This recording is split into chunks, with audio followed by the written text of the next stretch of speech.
షాద్నగర్ నియోజకవర్గంలో స్థానిక శాసనసభ్యులు వీర్లపల్లి శంకర్ గారు, మాజీ శాసనసభ్యులు చౌలపల్లి ప్రతాప్ రెడ్డి గారి ఆధ్వర్యంలో పెద్ద ఎత్తున నియోజకవర్గ వ్యాప్తంగా పార్టీ కార్యక్రమాలు, అలానే అనధిక కార్యక్రమాలు కూడా రోజు కూడా పెద్ద ఎత్తున జరుగుతున్నాయి.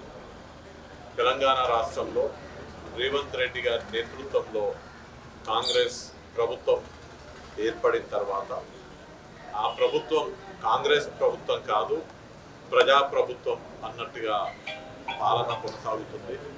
దాంట్లో భాగంగా రాష్ట్రంలో ఉన్నటువంటి శాసనసభ్యులందరూ కూడా, ఇక్కడ ఉన్నటువంటి శాసనసభ్యులు వీర్లపల్లి శంకర్ గారితో పాటు అందరు శాసనసభ్యులు, అందరూ ప్రజాప్రతినిధులు, మరి ముఖ్యంగా కాంగ్రెస్ పార్టీ నాయకులు, కార్యకర్తలందరూ కూడా ప్రభుత్వం యొక్క ఫలాలన్నీ కూడా నిజమైన లబ్ధిదారులకు అందాలని, పేదవాళ్ళందరికీ కూడా న్యాయం జరగాలని, మనందరం కూడా కోరుకున్నట్టుగా మళ్ళీ ఇందిరమ్మ రాజ్యం రావాలని పనిచేయడం జరుగుతుంది.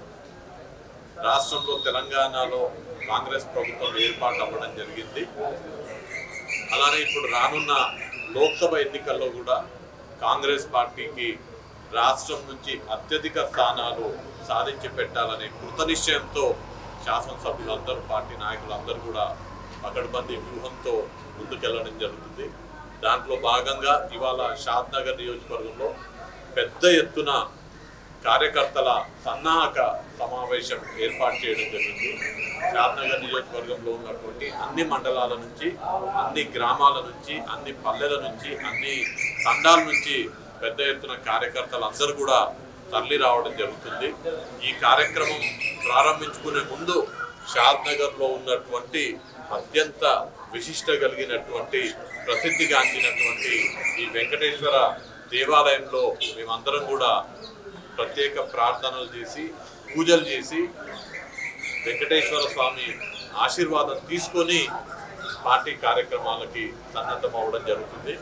ఆ భగవంతుడు మనందరినీ కూడా దీవించాలని, ప్రత్యేకించి షాద్నగర్ ప్రజలందరికీ కూడా షాద్నగర్లో ఉన్నటువంటి వెంకటేశ్వర స్వామి ఆశీర్వాదాలు షాద్నగర్ ప్రజలందరికీ కూడా అందాలని, అందరం కూడా సుఖశాంతులతో ఉండాలని, ప్రభుత్వం యొక్క ఫలాలన్నీ కూడా నిజమైన లబ్ధిదారులకి, ఇబ్బందులు ఉన్నటువంటి ప్రతి వ్యక్తికి న్యాయం జరగాలని ఆశిస్తూ ఇవాళ ఈ యొక్క ప్రభుత్వం ఏదైతే తెలంగాణ రాష్ట్రంలో నెలకొల్పడం జరిగిందో ఆ ప్రభుత్వం విజయవంతమయ్యేటట్టుగా సహకరిస్తున్నటువంటి ప్రజాప్రతినిధులకు, నాయకులకు, కార్యకర్తలందరూ కూడా మనస్ఫూర్తిగా అభినందనలు తెలియజేస్తున్నారు.